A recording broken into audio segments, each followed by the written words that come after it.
Okay, अस्सलाम वालेकुम everyone. सो आज हमारा पहला सेशन है और ये पहला सेशन आप लोगों के लिए एक स्पेशल एडिशन है। इस बार जो आप लोगों की नॉर्मल क्लासेस हैं वो तो खैर चलती रहेंगी, वो होती रहेंगी, लेकिन ये सेशंस जो हैं ये आप लोगों के एग्जाम्स तक चलेंगे इंशाल्लाह। ठीक है ना, जो इस बार मेरा पूरा इरादा है। तो एग्जाम्स तक ये सेशन चलेंगे। हर सेशन में मेरी कोशिश रहेगी कि एक सेशन में हम पास पेपर 1 कवर करेंगे, एक सेशन में हम पास पेपर 2 कवर करेंगे, ताकि एक बैलेंस स्टडी आप लोगों के साथ हो जाए, एक बैलेंस आप लोगों को सारी चीजें समझ में आ जाए। तो आज जो हमारा पहला स्टार्ट होने वाला है सेशन का, वो P1 से स्टार्ट होने वाला है। I am going to start with P1 and I will provide you all the details first of all about P1। वैसे तो आप लोगों को खैर बहुत सारे लोगों को पता ही होगी बात, लेकिन स्टिल फिर भी मैं आप लोगों को बता देता हूँ, और एक बिल्कुल नए फ्रेश तरीके से, कि अगर किसी को कोई डाउट्स वगैरह भी हैं P1 से रिलेटेड, तो पहले मैं जरा आप लोगों के सामने P1 का पैटर्न रख दूंगा। तो ये हमारा आज का सेशन, आज पहला सेशन है और रिकॉर्डिंग भी की जा रही है। अगर इनकेस आपकी कोई चीज वजह से मिस हो गई हो क्लास, तो इसको आप लेटर ऑन देख लीजिएगा। अच्छा, दूसरी बात ये कि जब मैं रिकॉर्डिंग वगैरह शेयर करूंगा, so I am going to share the PDF of this whole class as well. ठीक है ना, यानी जो भी आप लोगों के पास में सेशंस में मैं जो भी चीज कराऊंगा या सॉल्व करूंगा या आप लोगों को गाइड करूंगा, उसका एक कंप्लीट आपके सामने एक पीडीएफ भी शेयर करूंगा। वो पूरा पासवर्ड सॉल्व होगा और उसके अंदर जितनी भी डिटेल्स वगैरह जो ये आप लोगों को नजर आएंगी, वो सब आप लोगों को मिल जाएंगी पीडीएफ की शक्ल में। लेकिन इसका ये मतलब नहीं है कि आप लोग सिर्फ पीडीएफ देख के और वीडियो देख के एंजॉय करते रहे। पास पेपर की प्रैक्टिस जब तक नहीं होगी, जब तक आप लोग खुद नहीं लिखोगे। ठीक है ना। तो ठीक है, ये एक एडिशनल आपके सामने एक मटेरियल आ जाएगा, एक एडिशनल आपके सामने एक वैल्यू एडेड वाला कॉन्सेप्ट है ये। लेकिन इसका ये मतलब नहीं है कि ये आप लोगों के पास पेपर्स प्रैक्टिस ना करने के लिए रिप्लेसमेंट दे रहा हूँ मैं। तो ऐसा कुछ भी नहीं है। सही है, ये सारे सेशंस यूजलेस हैं अगर आप खुद प्रैक्टिस नहीं कर रहे घर पे, तो अदरवाइज बेकार है ये सारे सेशंस। तो चले भाई, अब स्टार्ट करते हैं। आपके सामने सबसे पहले टाइटल पेज नजर आ रहा है, जिसमें एएस बिजनेस पासिबल सेशन लिखा हुआ है। होपफुली सब लोगों को क्लियरली नजर आ भी रहा होगा। और अक्टूबर नवंबर 2023 ये पेपर आज हमने अटेम्प्ट करना है। ठीक है, ये सेलेक्ट किया है मैंने। The reason is latest past paper है बिल्कुल, और बहुत सारे बच्चों के पास शायद अवेलेबल भी नहीं होगा। अगर अवेलेबल है तो अच्छी बात है, लेकिन ये रिसेंटली ही अभी कैम्ब्रिज की तरफ से वो हुआ है पब्लिश। तो मैंने सोचा कि पहले यही वाला आज क्वेश्चन पेपर अटेम्प्ट करते हैं, बिल्कुल लेटेस्ट अक्टूबर नवंबर का। तो भाई सबसे पहले तो मैं आप लोगों को एक सीक्वेंस बता दूं, इस पूरी की पूरी आज क्लास की जो डॉक्यूमेंट मैं आप लोगों के साथ शेयर भी करने वाला हूँ, इसका सीक्वेंस क्या होगा। सबसे पहला सीक्वेंस ये होगा कि आप लोगों को एक क्वेश्चन पेपर नजर आएगा। ठीक है, पास पेपर 1 जो अभी मैं आपके सामने डिस्क्लोज भी करूंगा, और उसी में मैं आपको गाइड भी कर दूंगा कि पेपर 1 होता कैसा है, पेपर 1 दिखता कैसा है। फिर इसके बाद आई शेयर सम की पॉइंट्स एंड टिप्स, जो कि मैं आप लोगों के साथ हमेशा ही शेयर करता रहता हूँ, तो आज वापस से भी शेयर कर लेंगे। फिर इसके बाद कुछ मॉडल आंसर्स बाय मी, कुछ मॉडल आंसर्स मैं लिखूंगा, कुछ आप लोगों को लिखने को दूंगा। मिक्स एंड मैच करके चलते रहेंगे, जैसे हम अपनी नॉर्मल क्लासेस के अंदर करते थे।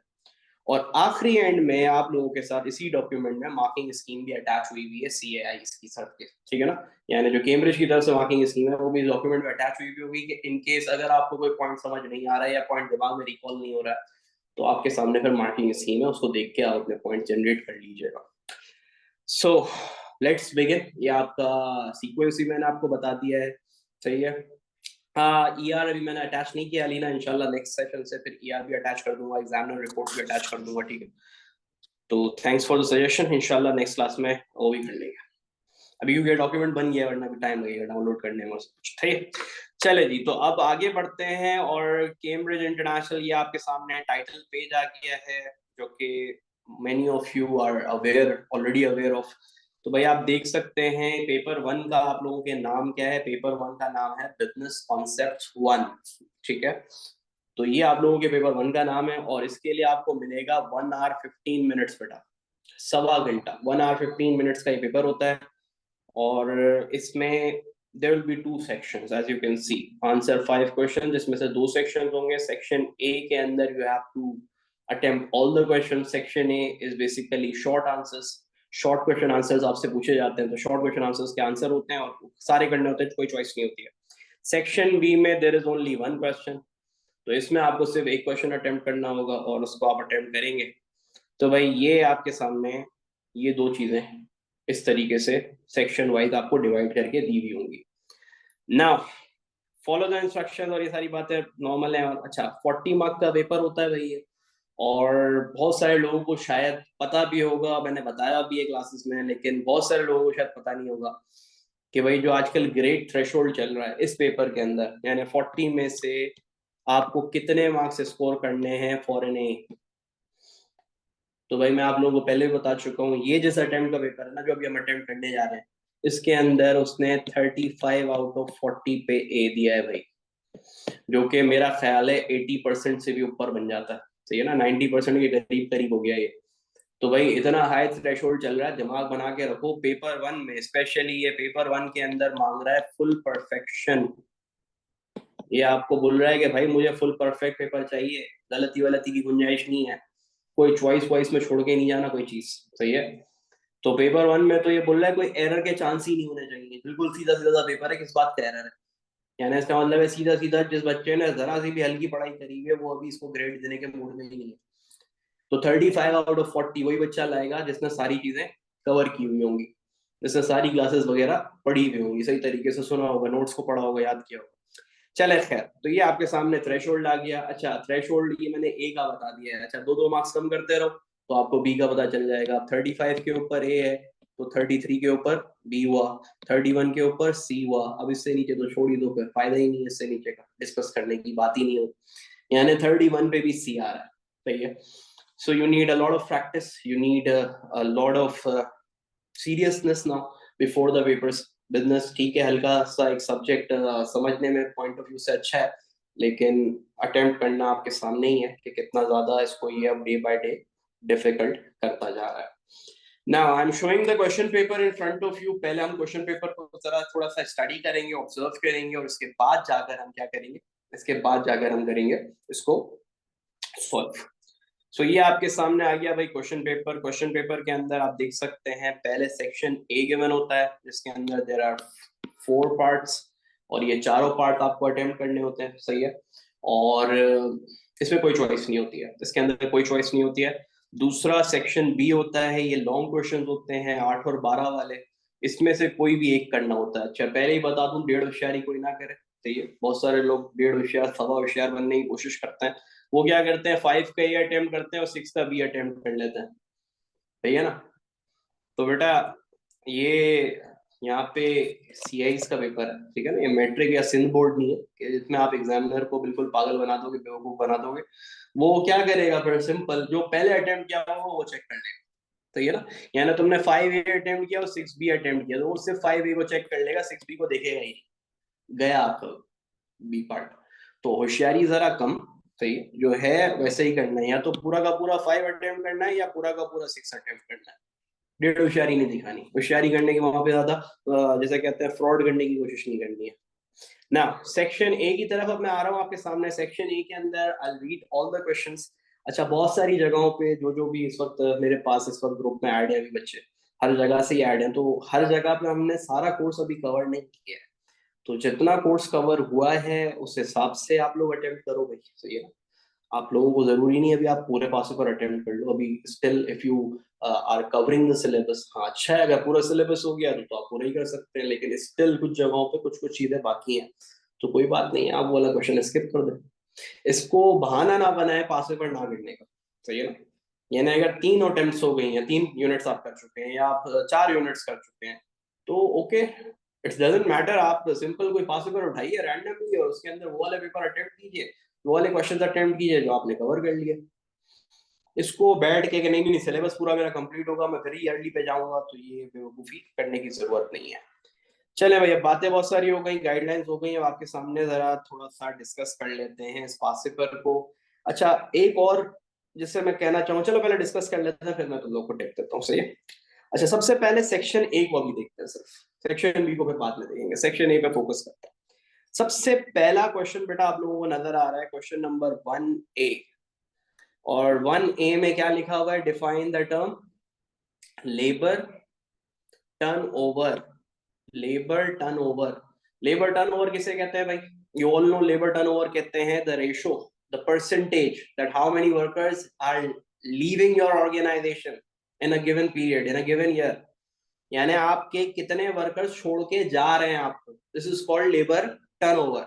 इसी तरीके से explain one role of a workforce plan. अच्छा, अब यहाँ पे बहुत बहुत जरूरी है कि आप लोगों को एग्जाम असेसमेंट ऑब्जेक्टिव्स का आइडिया होना चाहिए। ठीक है, एग्जाम असेसमेंट ऑब्जेक्टिव्स क्या क्या होते हैं? एग्जाम असेसमेंट ऑब्जेक्टिव्स होते हैं, एक तो आपका नॉलेज, एक आपकी एप्लीकेशन, एक आपका एनालिसिस और एक आपकी इवैल्यूएशन। ये चार एग्जाम असेसमेंट ऑब्जेक्टिव्स होते हैं, जिसमें से जितने भी 2 मार्क्स वाले पार्ट है, जैसे कि ये हो गया, जैसे कि ये हो गया, जैसे कि ये हो गया, इसमें सिर्फ और सिर्फ नॉलेज देनी होती है आपको। इसके अंदर सिर्फ आपने नॉलेज देनी है, इसके अंदर ना एप्लीकेशन, ना कोई एनालिसिस, ना कोई इवैल्यूएशन, नथिंग। इसके अंदर सिंपल नॉलेज देके आगे निकल जाइएगा। तो इधर आपने सिंपल डेफिनेशन देनी है लेबर टर्नओवर की। हाँ, फॉर्मूला देना चाहे बहुत अच्छी बात है, जो भी कैलकुलेशन वाला फॉर्मूला होता है उसकी डेफिनेशन अगर आ जाए, फॉर्मूला देना चाहिए, हमेशा मेरी रिकमेंडेशन है ये। ठीक है, तो इसलिए फॉर्मूला देना अच्छी बात है, लेकिन जरूरी, ठीक है ना, जरूरी नहीं है। ऑलराइट, तो मैं हमेशा रिकमेंड यही करता हूँ कि भाई फॉर्मूला आपको देना चाहिए, फॉर्मूला को आप यूज करें। लेकिन इसके लिए कोई एग्जाम्पल देने की जरूरत नहीं है, कोई एग्जाम्पल या कोई आपको अलग से केस स्टडी बनाने की कोई जरूरत नहीं है। ठीक है ना, 2 मार्क्स है, 2 मार्क्स में we can not waste our time ना। एक्सप्लेन वन, अब मैं पार्ट बी को डिस्कस कर रहा हूँ बेटा। Part B, explain one role of a work force plan, यानी वर्क फोर्स प्लान का कोई एक रोल हमें बताना है। भाई देखो, वर्कफोर्स प्लानिंग बोलते हैं किसको है, पहले तो ये समझो। वर्कफोर्स प्लानिंग बोलते हैं कि आप अपनी फ्यूचर रिक्वायरमेंट्स को क्या कर रहे हो, स्टडी कर रहे हो कि आपको कितने वर्कर्स चाहिए, how many workers are required and what type of workers are required. ठीक है ना, इसको बोलते हैं वर्कफोर्स प्लान। अच्छा, बहुत सारे बच्चे सवाल पूछते हैं कि सर 3 मार्क के अंदर क्या करें, हम डेफिनेशन लिखें या नहीं लिखें? तो भाई there is no need, no need of definition in 3 marks. 3 marks के अंदर डेफिनेशन की जरूरत नहीं है, लेकिन अगर आप लिख देते हैं तो कोई नेगेटिव मार्किंग भी नहीं है भाई, सही है ना, तो लिख सकते हैं, वैसी बात नहीं है, नेगेटिव मार्किंग वाला सीन नहीं है इधर। तो एक लाइनर की डेफिनेशन लिखनी है, लिख देना, लेकिन जरूरत नहीं है लिखने की। मेन मुद्दे पे आते हैं, फिर करना क्या है, क्योंकि इसके अंदर बेटा आपके पास 3 मार्क्स में से, देखो ये 3 मार्क्स है ना, इसमें से 1 मार्क जो है वो नॉलेज का है, और यहाँ 2 मार्क्स जो है वो एप्लीकेशन के हैं। एप्लीकेशन के 2 मार्क्स हैं इधर। अब एप्लीकेशन के 2 मार्क्स कहाँ से ले सर, कोई केस स्टडी तो नजर ही नहीं आ रही है। तो भाई यहाँ पे कौन बताएगा यहाँ पे क्या करना है? हाँ, मेरे स्टूडेंट्स को तो खैर पता ही होना चाहिए, बहुत बार बताया मैंने क्लास में आप लोग को क्या करना चाहिए भाई। 2 मार्क कहाँ से उठाऊंगा मैं एप्लीकेशन के अंदर? केस स्टडी नहीं है तो एप्लीकेशन कैसे करूंगा? यस, बिल्कुल सही, बिल्कुल सही, जबरदस्त, गुड। यहाँ पे आपको अपनी एग्जाम्पल देनी पड़ेगी, खुद से बनानी पड़ेगी एग्जाम्पल, क्योंकि जब मैं खुद से एग्जाम्पल बनाऊंगा तो वही एग्जाम्पल यहाँ पे काउंट होगी एज एन एप्लीकेशन। तो अब इसका आंसर क्या होगा सर? नॉर्मल एक टिपिकल एक क्या आंसर होगा इसका, जरा ये भी डिस्कस कर लेते हैं। ठीक है ना, तो explain one role of a workforce plan के अंदर हम ये आंसर लिख सकते हैं कि देखो, वर्कफोर्स प्लान इसलिए जरूरी है कि एक बिजनेस स्टार्ट हो रहा है। If a business is starting and अभी आपके बिजनेस को मार्केट के अंदर सरवाइव करना है और कॉम्पिटिटर्स को साथ, उनके साथ compete करना है, कस्टमर्स को अच्छे से सेटिस्फाई करना है, तो उसके लिए हमें बहुत जरूरी है ये सोचना कि हमें वर्कर्स कैसे चाहिए होंगे, उनकी स्किल्स क्या होनी चाहिए, उनके पास कैसी कम्युनिकेशन स्किल्स होनी चाहिए, उनके पास कैसी मैनेजमेंट स्किल्स होनी चाहिए, और हमें एग्जैक्टली अपना बजट भी बनाना है, क्योंकि अभी अभी हम बिजनेस स्टार्ट किया हमने। तो ये आपने एक सिनेरियो डेवलप कर लिया कि एक बिजनेस का स्टार्टअप को लेकर। अच्छा, कुछ लोग स्टार्टअप नहीं करेंगे, दूसरी एग्जांपल आप दे सकते हैं। फॉर एग्जांपल हम बिजनेस को एक्सपैंड कर रहे हैं, अब हम एक ब्रांच से दूसरी ब्रांच की तरफ जा रहे हैं, तो अब हमें पता होना चाहिए कि अब मुझे दूसरी ब्रांच के लिए मजीद और कितने वर्कर्स की जरूरत पड़ेगी, मुझे प्रोडक्शन कैपेसिटी अपनी कितना से बढ़ानी है। तो भाई ये है वर्कफोर्स प्लान का रोल, कि आपके वर्क फोर्स प्लानिंग से क्या होता है, आपकी फ्यूचर डिसीजन मेकिंग और आपकी जो भी आगे के मजीद की जो ऑपरेशंस हैं, आपके मार्केटिंग है, आपके फाइनेंस है, इन सारी चीजों के अंदर आपकी हेल्प करता है वर्क फोर्स प्लान। तो कोई भी यहाँ पे एग्जांपल एक सेट करके, चाहे बिजनेस स्टार्टअप का सेट कर दें, कोई लार्ज बिजनेस की एग्जांपल दे दें, यहाँ पे आपने वर्कफोर्स प्लान का एक रोल बता दिया। ठीक है, तो ये वर्कफोर्स प्लानिंग का यहाँ पे रोल हो गया। यहाँ पे मैं भी आप लोगों को लिखवा भी दूंगा इसका आंसर, तो और लिख लीजिएगा आप लोग सही तरीके से। आगे आ जाए क्वेश्चन नंबर 2A की तरफ। क्वेश्चन नंबर 2A जो है, क्वेश्चन नंबर 2A आपको बोल रहा है define the term capital intensive. अच्छा, आप कैपिटल इंटेंसिव किसे कहते हैं? देखिए, बहुत सारे बिजनेसेस कैपिटल इंटेंसिव होते हैं, बहुत सारे बिजनेसेस लेबर इंटेंसिव होते हैं। कैपिटल इंटेंसिव कहते हैं वो बिजनेसेस जो जिनकी ज्यादा डिपेंडेंसी मशीनरीज पे होती है और लेस डिपेंडेंसी होती है किसके ऊपर? आपके लेबर के ऊपर। सो वो लेबर्स के ऊपर डिपेंडेंट नहीं होते, ज्यादातर वो डिपेंडेंट होते हैं मशीनरीज के ऊपर, ठीक है। तो ऐसा नहीं कि वहां लेबर इस्तेमाल नहीं होता, ये नहीं बोला मैंने, ठीक है। लेबर होता है इस्तेमाल, लेकिन मेजोरिटी डिपेंडेंसी, प्रोडक्शन की मेजोरिटी डिपेंडेंसी आपकी मशीनरीज और रोबोटिक्स के ऊपर होती है। दैट्स इट, ये आपकी डेफिनेशन हो गई। इसके बाद explain one benefit to a business of labour intensive operations. अब अगेन 3 मार्क का है, तो भाई 3 मार्क के अंदर अगेन 1 मार्क है नॉलेज का और 2 मार्क है एप्लीकेशन के। तो यहाँ पे भी हमें क्या करना पड़ेगा? सबसे पहले तो हम सिंपल सा बता देंगे कि भाई लेबर इंटेंसिव ऑपरेशंस का बेनिफिट क्या है, कि इसमें आप अपने कस्टमर्स के लिए एक कस्टमाइज चीज बना सकते हैं। कस्टमर्स को बहुत पसंद होता है लेबर इंटेंसिव का प्रोडक्ट, कुछ लोग कस्टमर्स स्पेशली डिमांड करते हैं। अब यहाँ पे आप एग्जांपल दे दें लेदर हैंडबैग्स की, कोई भी एक लोकल एग्जांपल दे दें। हाँ, किसी भी चीज की एग्जांपल दे दें, कटलरीज की एग्जांपल दे दें जो हमारे नॉर्मली पाकिस्तान में बड़े फेमस हैं, जो मिट्टी के बर्तन होते हैं, तो क्या बोलते हैं यार? थोड़ा अच्छा सा वर्ड यूज होता है इसके लिए। क्या होता है वर्ड यार, मिट्टी के बर्तनों को क्या बोलते हैं? अच्छा सा वर्ड है इसका, मेरे दिमाग में नहीं आ रहा, क्लिक नहीं हो रहा है। तो ये जो हमारे जितने भी आइटम्स हैं जो पाकिस्तान के इस तरीके की चीजें ये मार्केट में बड़ी ज्यादा ज्यादा बिकती हैं भाई, यूरोपियन मार्केट्स में, ऑस्ट्रेलियन मार्केट्स में, वेस्टर्न मार्केट्स में ये प्रीमियम रेट्स के ऊपर बिकता है। तो आर्ट्स एंड क्राफ्ट्स को हम एग्जांपल लेना, उसी के अंदर आ जाता है ना ये सब। पेंटिंग्स आ जाती हैं, इसी तरीके से ये मॉन्यूमेंट्स आ जाते हैं, ये सारी चीजें आ जाती हैं उसके अंदर, ठीक है ना। तो आप इसकी एग्जांपल दे सकते हैं भाई, लेबर इंटेंसिव की वजह से आप बहुत सारे कस्टमर्स को अट्रैक्ट कर सकते हो, कि वो कस्टमर्स जो स्पेशली डिमांड करते हैं हैंडमेड गुड्स की, and you can charge premium prices for your products. तो ये आपके पास लेबर इंटेंसिव में ही फायदा हुआ ना। मशीन से तो पूरी दुनिया इस वक्त, हमारे लिए ना, पाकिस्तानियों के लिए मशीन और ऑटोमेशन और ये बहुत नई चीज है, ठीक है ना, हमारे लिए बहुत ज्यादा कोई अनोखी चीज है। लेकिन बाहर वाले लोगों के लिए इट्स अ कॉमन थिंग भाई। टेक्नोलॉजी उनके घर घर में छोटा छोटा बच्चा इस्तेमाल कर रहा है, तो ये ना उनके लिए कोई नई चीज नहीं है टेक्नोलॉजी, हाईटेक एप्लीकेशन, सॉफ्टवेयर। उनको ये चीजें बड़ी अच्छी लगती है। समझ आ रही है बात? उनको ये चीजें बड़ी अट्रैक्ट करती हैं। यस, प्राइस गिविंग वाला पॉइंट आप यूज कर सकते हैं इसके अंदर, चार्ज और higher prices, premium prices use करें, मार्जिन बढ़ाएं अपना। तो भाई एग्जाम्पल डालो, मैं फिर बोल रहा हूँ, मेरी पूरी क्लास जितना भी पूरा साल तुम लोग लेक्चर उठा के देख लो, हर लेक्चर में एग्जाम्पल दिया है। वजह क्या है? यही वजह है, एग्जाम्पल एग्जाम्पल ऐड करो। फायदा ही नहीं है वरना एग्जाम्पल देने का, वरना नोट्स और बुक पढ़ा के निकल जाता ना। तो एग्जाम्पल्स याद रखने की जरूरत है, यहाँ पे आपको एग्जाम्पल्स कम है, एग्जाम्पल्स नहीं देंगे एप्लीकेशन के मार्क्स नहीं मिलेंगे। मैं फिर बता रहा हूँ, आप लोगों में से मेजोरिटी लोग ये गलती करेंगे, क्या करेंगे? चीजों को एक्सप्लेन करना शुरू कर देंगे यहाँ पे, या सिंपल नॉलेज पे नॉलेज देना शुरू कर देंगे। कुछ बच्चे क्या करेंगे, 3-3 मार्क्स यहाँ पे 3-3 पॉइंट्स देना शुरू कर देंगे। भाई नहीं मांगा, उसने एक ही बेनिफिट बोला है, एक्सप्लेन वन बेनिफिट। तो जो चीज बता रहा हूँ उतनी चीज अभी सुन लो और उतनी चीज मान लो। समझ आ रही है बात? ना, थर्ड है define the term margin of safety. अब ये यूनिट 5 से रिलेटेड है। जिन जिन ने भी यूनिट 5 अभी नहीं पढ़ा है तो वो लोग अभी इसको इग्नोर कर सकते हैं, लेकिन जिन्होंने पढ़ लिया है उनके लिए मैं बता रहा हूँ। Define the term margin of safety. बेटा, मार्जिन ऑफ सेफ्टी कहते हैं the difference between break even point and the total sales, ठीक है ना। आप लोगों की टोटल सेल्स और ब्रेक इवन पॉइंट में डिफरेंस होता है मार्जिन ऑफ सेफ्टी। तो यही डेफिनेशन है इसकी। Explain one way a business can decrease its break even level of output. तो भाई break even level of output को कम करने के लिए आपको फिक्स कॉस्ट अपनी कम करनी चाहिए। तो आप अभी एग्जांपल दे सकते हैं कि भाई आप ऐसी जगह, ऐसी लोकेशन पे फैक्ट्री सर्च करें जहाँ का रेंट कम हो, या आपके जो एम्प्लॉयज हैं ऐसी जगह पे उनको सर्च करें, ऐसी जगह पे वहाँ पे लेकर जाएं अपने ऑपरेशंस को जहाँ पे सैलरीज कम हो। इससे आप अपनी फिक्स कॉस्ट कम कर सकते हो। फिक्स कॉस्ट कम होगी तो ब्रेक इवन पॉइंट ऑटोमेटिकली कम हो जाएगा। ठीक है, तो ये बात सिर्फ उनके लिए जिन्होंने यूनिट 5 अभी कंप्लीट कर लिया है, जिन्होंने नहीं किया है तो वो रहने दीजिए अभी। अब आ जाइए आप क्वेश्चन नंबर 4 पे। बेटा अभी तक देखिए सारे क्वेश्चंस एक जैसे थे, 2 3 2 3 2 3, अभी तक सब एक जैसे थे, 2 मार्क्स 3 मार्क्स 2 मार्क्स 3 मार्क्स। अब आ रहा है एक अलग से 5 मार्क का सवाल। अब ये डिफरेंट है, थोड़ा सा डिफरेंट है, ठीक है ना।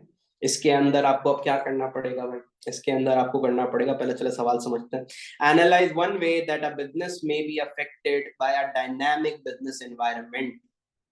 पहले तो यहाँ पे आपको समझने की जरूरत है कि देखिए उसने क्लियरली बोला हुआ है एनालाइज वन वे, तो यहाँ पे 5-10 तरीके बताने की जरूरत नहीं है, वन वे बताना है, कोई सा भी वन वे बताना है। अच्छा, dynamic business environment, multiple time मैं ये टर्म बिजनेस की यूज कर चुका हूँ आप लोगों के साथ क्लास के अंदर, और मल्टीपल टाइम मैंने इसका मतलब भी बताया। जरा इसका मतलब पहले बताओ, कोई डायनामिक बिजनेस एनवायरनमेंट किसको बोलते हैं? What is the meaning of dynamic business environment? जी भाई, और सिर्फ एक ही स्टूडेंट आंसर दी जा रही है मुझे कंटिन्यूअसली, और लोग बताएं भाई, सिर्फ मूवी नहीं चल रही है इधर।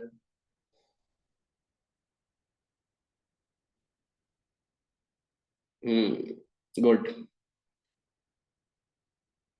सही, ठीक है, और कोई? हम्म, राइट, गुड, ऑलमोस्ट सबने सही बताया है भाई। डायनामिक बिजनेस एनवायरनमेंट कहते हैं fast changing business environment, unpredictable business environment, the environment we are living, ठीक है ना। मोस्टली इस वक्त, अब जिसे कहते हैं ना, दुनिया इस वक्त बड़ी डायनामिक हो चुकी है, स्टेबिलिटी अब is a thing of past, कि सालों सालों तक, पता नहीं कितने सालों तक चीजें बिल्कुल सेम रहती थी, सुकून था, सेम पॉलिसीज होती थी हर जगह पे, सेम टेक्नोलॉजी होती थी हर जगह पे, सेम पॉलिटिक्स होती थी हर जगह पे, सेम वेदर होता था। These are things from past. अब भाई चीजें बदल गई हैं, चीजें चेंज हो गई हैं, थिंग्स आर वेरी फास्ट, और बिल्कुल जैसे कहते हैं ना कि with in a matter of days completely change हो जाती है सारी पॉलिसीज, जिंदगी बिल्कुल, और कंप्लीटली वेदर उसको देखो, तो मतलब अजीब सी एक, जिसे कहते हैं ना, एक एनवायरनमेंट हो चुका है, यू कैन नॉट प्रिडिक्ट। सो इतनी हाईली अनप्रिडिक्टेबल एनवायरनमेंट में, फास्ट चेंजिंग एनवायरनमेंट में, हाईली कॉम्पिटिटिव एनवायरनमेंट में, हाईली टेक्नोलॉजिकल एनवायरनमेंट के अंदर बिजनेस अब कैसे सरवाइव करेगा? तो अब बिजनेस के ऊपर पहले उसका इम्पैक्ट समझना है कि आखिर ये चीजें बिजनेस को अफेक्ट कैसे करती है, डायनामिक बिजनेस एनवायरनमेंट कैसे बिजनेस को अफेक्ट करता है। तो भाई दोनों, पॉजिटिव भी अफेक्ट करता है, नेगेटिव भी अफेक्ट करता है, दोनों चीजें, सही है ना, कोई एक चीज नहीं है, दोनों चीजें। अब यहाँ पे आपकी मर्जी है, आपको क्या लिखना है, पॉजिटिव लिखना है, नेगेटिव लिखना है, मैं आपको दोनों बता देता हूँ। पॉजिटिव की बात कर लेते हैं पहले, ठीक है। इस डायनामिक बिजनेस एनवायरनमेंट की वजह से ही तो बहुत सारी चेंजेस और बहुत सारी कंपनीज क्या हुई हैं, एस्टैब्लिश हुई हैं। ऐसे ही है ना भाई, ये सारी कंपनी, जितनी भी नई नई कंपनीज आपको नजर आ रही है इस वक्त, आप दुनिया में जितनी चीजें इस्तेमाल कर रहे हैं, ये कोई 100 साल 200 साल पुरानी तो नहीं है, ये अभी की है ना। तो ये फास्ट चेंजिंग एनवायरनमेंट ने तो इनको दिया ना मौका, अपॉर्चुनिटीज देता है आपको। Dynamic business environment gives opportunities, this is benefit number one, ठीक है ना। It gives you opportunities to grow. It gives you opportunities to develop. It gives you opportunities to diversify. ये आपको डाइवर्सिफाई होने का भी करता है, आपको कहीं और भी आप जा सकते हैं, तो आराम से किसी जगह पे आप जाके बेचे। आप एक जगह पे काम क्यों कर रहे हैं भाई, किसी जगह पे भी जहाँ पे एनवायरनमेंट चेंज हो रहा है वहां पे लेके चले जाए अपना प्रोडक्ट। सो जितना fast changing dynamic business environment होगा, तो बिजनेस को इससे अपॉर्चुनिटीज मिलती हैं ग्रोथ की, मार्केट शेयर बढ़ा सकते हो आप अपने प्रोडक्ट रेंज बढ़ा सकते हो, अपना मार्केट जिसे कहना चाहिए डिफरेंशिएशन कर सकते हो, डाइवर्सिफाई कर सकते हो risk. So it's a long list, लेकिन at the same time threat भी है कि फास्ट चेंजिंग एनवायरनमेंट है तो स्टेबिलिटी अब खत्म हो गई। इसका मतलब है कि अब चांसेस हैं कि आपका एक प्रोडक्ट बहुत ज्यादा प्रोलॉन्ग नहीं करेगा, तो प्रोडक्ट लाइफ साइकिल अब क्या हो गई है, कम हो गई है प्रोडक्ट्स की। इसी तरीके से you need to spend more on research and development, that is the biggest effect of this dynamic business environment, that you have to spend a lot of resources on your research and development. अगर आप research and development नहीं करते, अगर आप अपने आप को improvise नहीं करते, अगर आप अपने आप को अपडेट नहीं करते, यू विल बी गॉन, आप खत्म, आप किल हो जाएंगे, मार्केट आपको किल कर देगी, किक आउट कर देगी।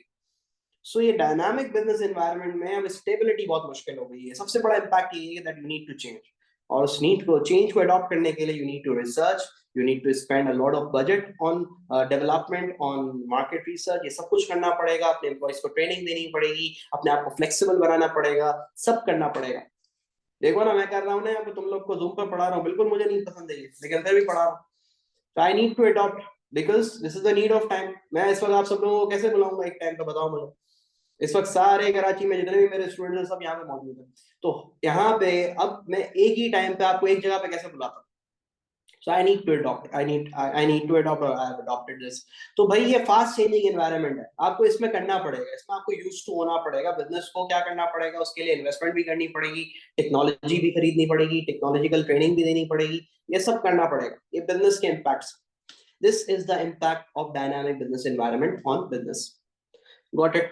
तो ये आपके सामने मैंने सेक्शन ए कर लिया है, डिस्कस आंसर ऑल क्वेश्चंस। इसके अंदर आपको सारे क्वेश्चन अटेम्प्ट करने हैं, लेकिन मैं फिर कह रहा हूँ जो भी इस वक्त स्टूडेंट्स मौजूद हैं जिन्होंने अभी यूनिट 5 नहीं किया है कवर, सो ये यूनिट 3 वो लोग स्किप कर सकते हैं, सॉरी क्वेश्चन 3 ये लोग स्किप कर सकते हैं।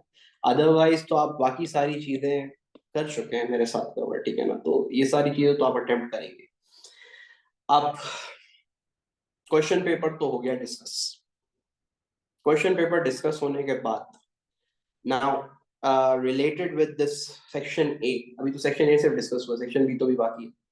Related with this section A एक छोटी सी टिप आप सब लोगों के लिए, वो ये है कि भाई आप सब लोग 1 hour 15 minutes के इस पेपर में you have to spend maximum 20 minutes for section A। Section A के लिए मैक्सिमम 20 मिनट्स, इससे ज्यादा नहीं देना, पहले ही बता रहा हूं। 1 hour 15 minutes है आपके पास, कोई बहुत ज्यादा टाइम नहीं है। तो आप लोगों ने 15 से 20 मिनट, वैसे तो मैं बोलता हूँ 15 मिनट भी काफी है, लेकिन चले 15 से 20 मिनट, 15 से 20 मिनट में आपने ये अपना सेक्शन ए डन करना है।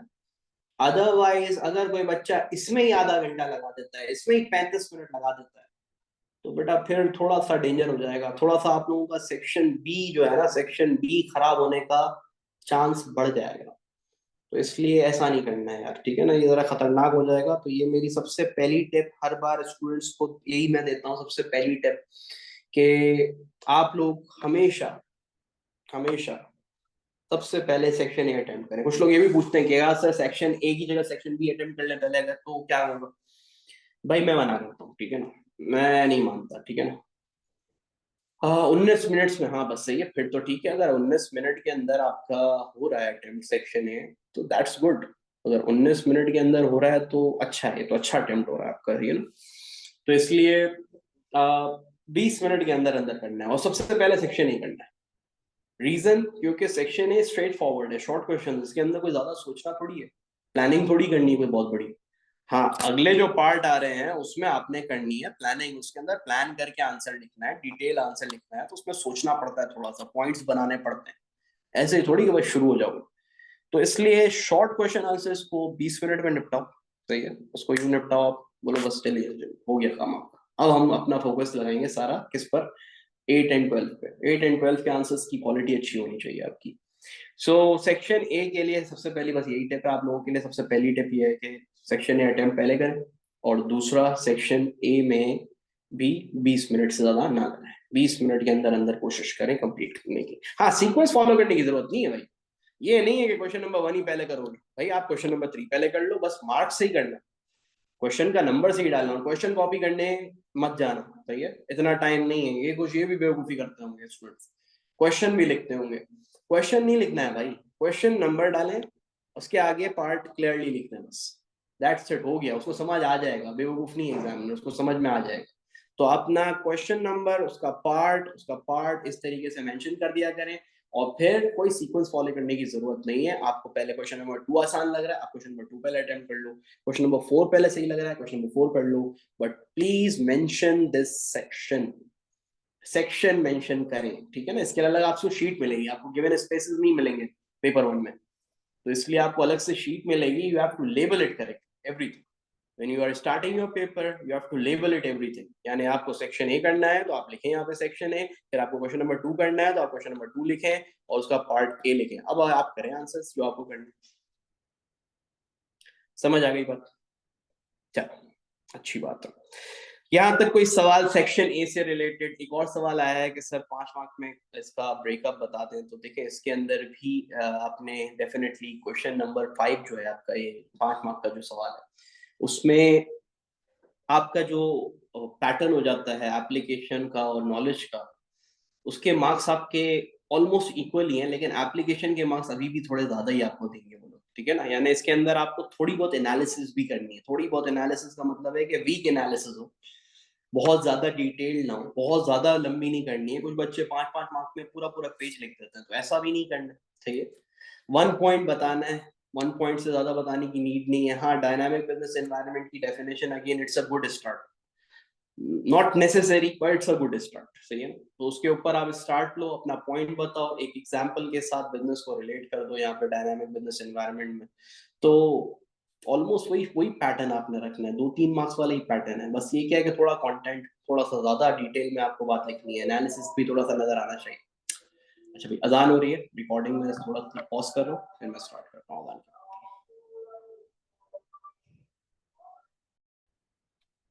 ओके जी, तो भाई अब वापस हम स्टार्ट कर रहे हैं अजान ब्रेक के बाद। और अब पहले जरा शॉर्ट क्वेश्चन आंसर्स को थोड़ा सा अटेम्प्ट करना मैं आप लोगों को सिखा दूं। एक आध एक सैंपल आप लोगों को लिखवा देता हूँ, और उसी सैंपल को फॉलो करते हुए आप लोग रिमेनिंग क्वेश्चंस फिर खुद से करेंगे, ठीक है। So I am going with this question number 1, ठीक है। क्वेश्चन नंबर 1 का आंसर लिखवा देते हैं आपको। क्वेश्चन नंबर 1 की पैटर्न के ऊपर आपने बाकी सारी चीजें भी करनी है। क्वेश्चन नंबर 1 और क्वेश्चन नंबर 4, ये दो क्वेश्चंस मैं आप लोगों को अटेम्प्ट करा देता हूँ, ताकि आप लोगों को 2-3 मार्क्स का और 5 मार्क्स का सारा पैटर्न समझ में आ जाए, सही है। चलिए तो स्टार्ट लेते हैं और शुरू करते हैं। सही है भाई, सब लोगों को क्लियरली, वापस में फिर बोल रहा हूँ, सही सारी चीजें नजर आ रही हैं क्लियरली, होपफुली, ठीक है। नाउ क्वेश्चन नंबर 1, अब आप देखें क्वेश्चन नंबर 1 के अंदर उसने आपसे पूछा सबसे पहले define the term labour turnover. तो भाई हम सबसे पहले क्वेश्चन अटेम्प्ट करेंगे यहाँ पे, और यहाँ पे हम लिख देते हैं सबसे पहले हम सेक्शन ए अटेम्प्ट कर रहे हैं, सही है। सेक्शन ए की हेडिंग डाल दिया आपने इस तरह से, और यहाँ पे आपने लिख दिया अपने पास क्वेश्चन नंबर 1, और क्वेश्चन नंबर 1 का पार्ट ए। ना क्वेश्चन नंबर 1 के पार्ट ए के अंदर अब हमें define the term labour turn over, इसकी डेफिनेशन देनी है। तो मैंने आपको बोला सिर्फ definition, and with the definition you can right a formula. अच्छा, फॉर्मूला पूरा देना है अगर देना है तो, ठीक है ना, फॉर्मूला पूरा तरीके से देना अगर देना हो तो इसलिए सेक्शन ए में क्वेश्चन नंबर 1 का ए पार्ट अब मैं कर रहा हूँ अटेम्प्ट, और आप लोगों ने भी साथ साथ लिखना है। और मैं फिर बता रहा हूँ, पूरा का पूरा पास पेपर, पूरा का पूरा क्वेश्चन, सारे के सारे क्वेश्चन सॉल्व नहीं करूंगा, जस्ट फॉर यू मैं आप लोगों को एक मॉडल आंसर दे रहा हूँ, ताकि इसी के पैटर्न पे आप लोग बाकी क्वेश्चंस को भी अटेम्प्ट करोगे, सही है। सो क्वेश्चन नंबर 1 ए में लेबर टर्नओवर की डेफिनेशन ले देते हैं। Labour turnover refers to, labor turnover refers to number of workers, number of workers leaving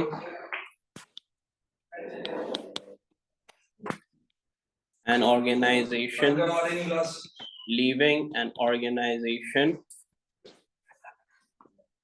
leaving an organization in a year, ठीक है।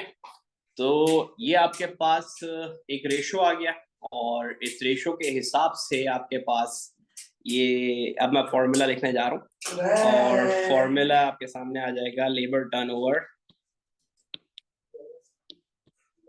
Is equal to number of workers left upon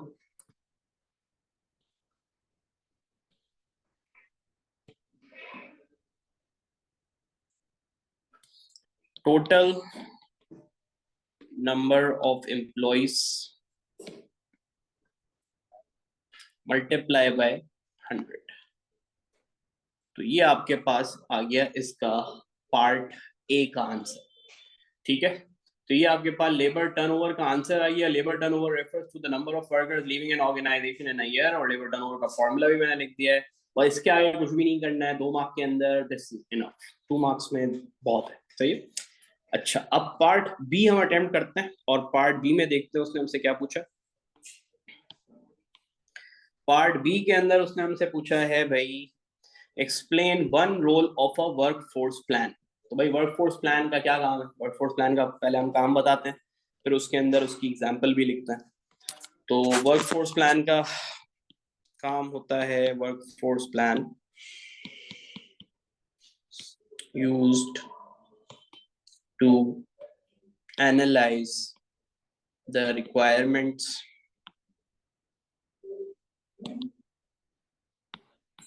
of labor for future expansion and production requirements. यानी workforce plan use होता है future requirements को करने के लिए, analyse करने के लिए कि भाई आखिर जो आगे प्रोडक्शन और एक्सपेंशन में हमें जरूरत पड़ेगी वर्कर्स की, उसके अंदर हमें हेल्प करता है। अच्छा, कैसे हेल्प करता है? अब एग्जांपल हम लिखेंगे यहाँ पे। फॉर एग्जांपल, एन ऑर्गेनाइजेशन या कंपनी लिख दो, ठीक है। Company is planning to expand in a new market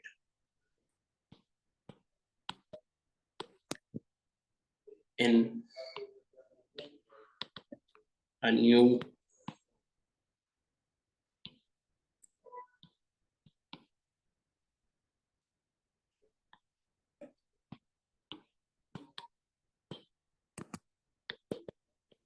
country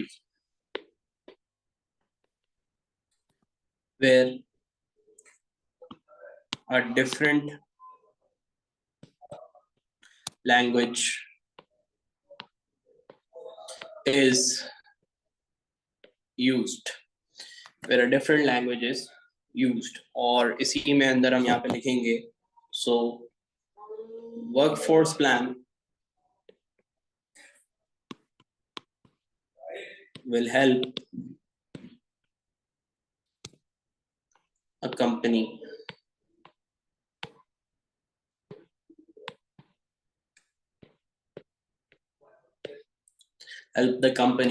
to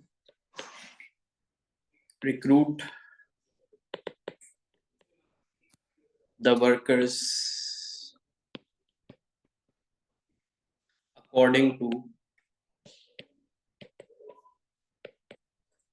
the new language and cultural requirements of the country। ठीक है, अब मैं इसको जूम आउट कर देता हूँ। ये आपके सामने आंसर पूरा रेडी हो गया और इस आंसर को आप लोग रीड कर लो एक बार। ये आपके पास 2 मार्क्स का और 3 मार्क्स का एक sample answer, model answer ready हो गया। इसको एक बार देख लो बेटा, एक बार रीड कर लो सब लोग, और कोई क्वेश्चन पूछना है इसी से रिलेटेड तो पूछ भी लो, और साथ साथ लिख भी लो यार, ठीक है ना, साथ साथ लिख लो।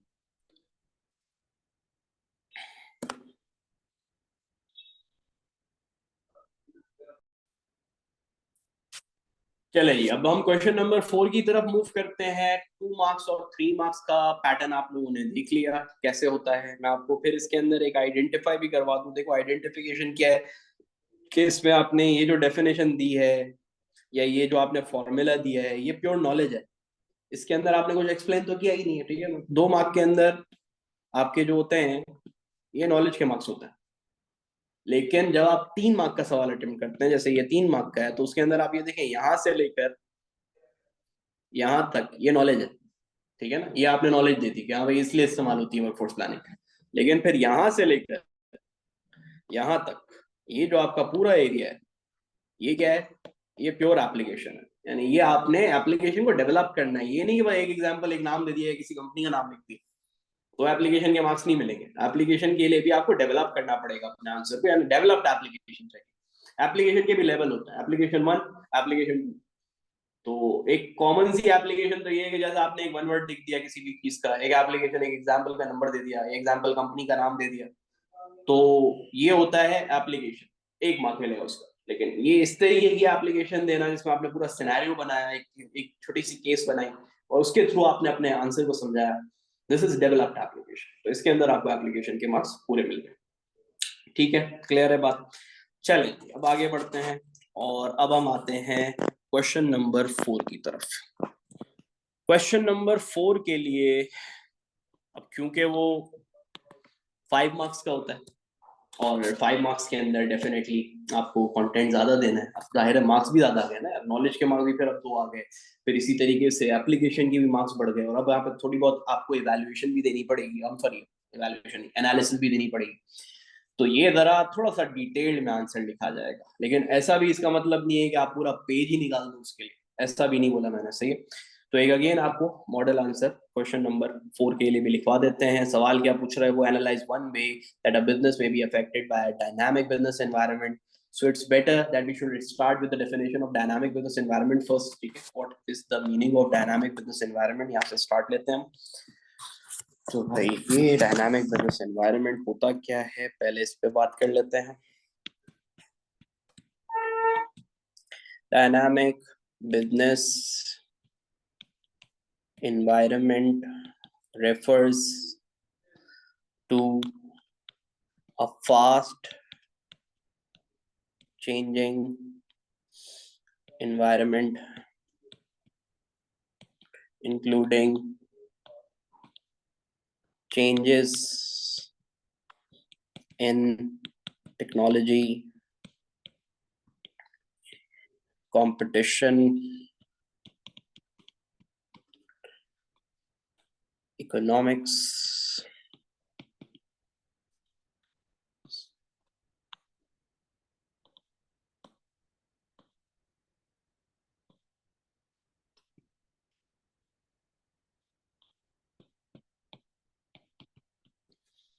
culture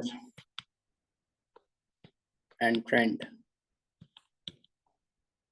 सही है, ये तो आपने बता दिया कि डायनामिक बिजनेस एनवायरनमेंट बोलते किसको है। अब इसका इम्पैक्ट बिजनेस के ऊपर क्या है, तो यहाँ पे हम लिखेंगे its impact on business is high level of uncertainty.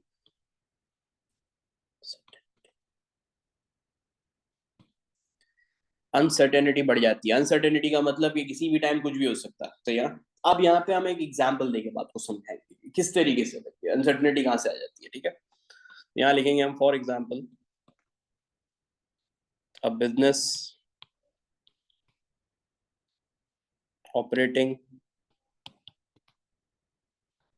In a mass market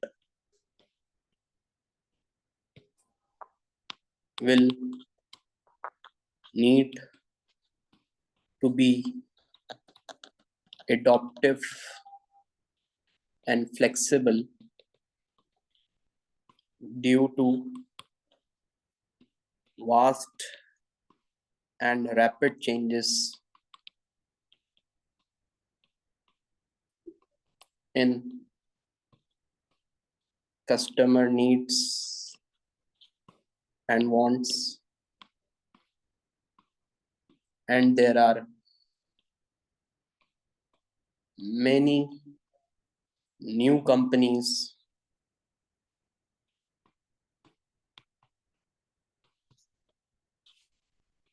entering in the market to give a potential threat to our market share. Therefore, high risk and unpredictability will need the business to be ready and prepared for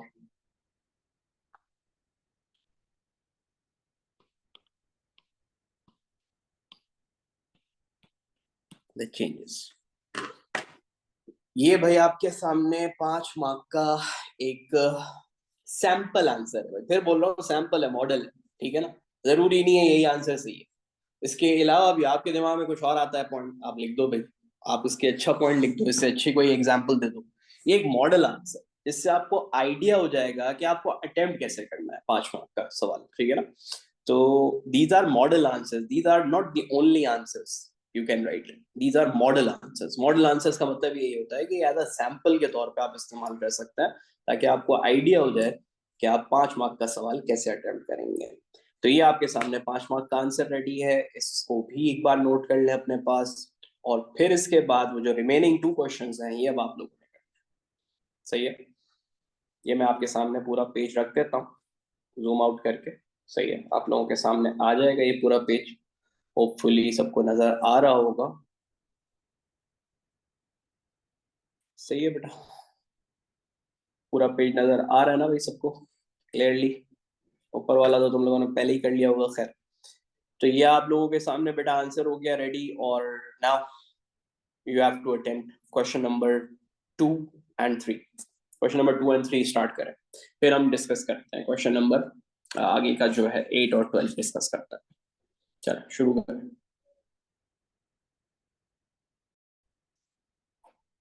okay जी, तो अब हम start कर रहे हैं section B. सही है, section 1 आप लोगों को करना सिखा दिया, आप लोगों ने खुद ने अटेम्प्ट कर भी लिया, और इसके लिए सारी चीजें हमारी डिटेल्स हो गई। नाउ सेक्शन बी की तरफ आते हैं बेटा। हम सेक्शन बी के अंदर अब देखें, आपके पास 2 तरीके के क्वेश्चन होते हैं, सही है। और 8 और 12 मार्क के क्वेश्चन होते हैं, जो कि आपके सामने नजर आ रहे हैं आप लोगों को। इसमें से कोई भी एक क्वेश्चन करना है, मैं पहले ही आपको बता चुका हूँ, सही है। कोई सा भी एक क्वेश्चन हमें अटेम्प्ट करना है। और इसमें 8 और 12 में पहले तो मैं आपको गाइड कर दूंगी कितना कितना आप लोगों ने कंटेंट देना है, उसके अंदर क्या क्या मार्किंग पैटर्न होता है। देखिए 8 मार्क के अंदर ना, 8 मार्क्स में नॉलेज, एप्लीकेशन और एनालिसिस, ये इन 3 चीजों का कॉम्बिनेशन होता है, सही है। फॉर 8 मार्क्स ये आपके सामने 3 चीजें होती हैं ना। अब नॉलेज, एप्लीकेशन और एनालिसिस का ब्रेकअप क्या है? अगर ब्रेकअप आप पूछते हैं तो इसके 2 मार्क्स होते हैं, इसके 2 मार्क्स होते हैं, और इसके 4 मार्क्स होते हैं। ये आपके पास पूरा बन जाता है क्या, 8 मार्क्स। यानी इस सवाल के अंदर जब हम अटेम्प्ट करेंगे 8 मार्क्स में, तो नॉलेज भी देनी है, केस स्टडी से अगेन थोड़ा सा अपनी तरफ की एग्जाम्पल भी देनी है, ताकि केस स्टडी से भी रिलेट करें। और इसके बाद हम बात करेंगे उसके ऊपर, एनालिसिस के ऊपर भी, कि उसको एक चेन इम्पैक्ट बनाना है, आपको आगे जाके आंसर को अपने डेवलप भी करना है। ये 8 मार्क्स का पैटर्न है।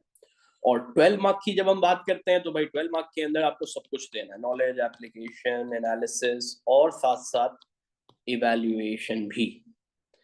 अब यहाँ पे 12 मार्क के अंदर जो पैटर्न होता है वो ये होता है कि नॉलेज के 2 मार्क होते हैं, एप्लीकेशन के भी 2 मार्क होते हैं, एनालिसिस के भी 2 मार्क होते हैं, और इवैल्यूएशन के 6 मार्क्स होते हैं। इवैल्यूएशन के 6 मार्क्स होते हैं आपके पास, सही है। तो इवैल्यूएशन हाफ मार्क्स का है, और 12 मार्क के अंदर ही इवैल्यूएशन है, इसके अलावा तो इवैल्यूएशन है ही नहीं। तो चले स्टार्ट लेते हैं, कौन सा क्वेश्चन हम अटेम्प्ट करेंगे यहाँ पे। मेरा ख्याल है क्वेश्चन नंबर 6 हम अटेम्प्ट करते हैं, question number 6 is related with unit 2। और यूनिट 2 ऑलमोस्ट सबके सभी कवर कर चुके हैं, ठीक है ना। हर जगह पे यूनिट 2 कवर करा चुका हूँ, और ये पूरा का पूरा क्वेश्चन यूनिट 2 के ऊपर ही बना हुआ है। तो first of all will begin with question number 6A। 6A में आपको मैं गाइड कर दूं क्या लिखा हुआ है। Analyse 2 ways a business could use employee participation in the management of business activity। यानी बिजनेस एक्टिविटी के अंदर, कोई सी भी बिजनेस एक्टिविटी में एम्प्लॉय की पार्टिसिपेशन का किस तरह से इस्तेमाल किया जा सकता है, या आसान जबान में मैं इसको कन्वर्ट कर दूं तो advantage to benefits of employ participation, सही है ना। तो भाई इसमें देखें, इसमें आपको सबसे पहले जो एम्प्लॉय पार्टिसिपेशन की एक डेफिनेशन देनी है शॉर्ट सी। एम्प्लॉय पार्टिसिपेशन किसे बोलते हैं? कि आप एम्प्लॉयज को इन्वॉल्व करते हो डिसीजन मेकिंग के अंदर, ठीक है ना। उनको थोड़ी सी अथॉरिटी देते हो, थोड़ा सा उन्हें जिसे कहते हैं अलाउ करते हो, उनके आइडियाज को सुनते हो, उनको कंसल्ट करते हो। तो इसको बोलते हैं एम्प्लॉय पार्टिसिपेशन। अब पहला पॉइंट जो हम यहाँ पे लिखेंगे, the first point will be, कि यहाँ पे फर्स्ट पॉइंट जो होगा वो ये होगा कि एम्प्लॉय पार्टिसिपेशन से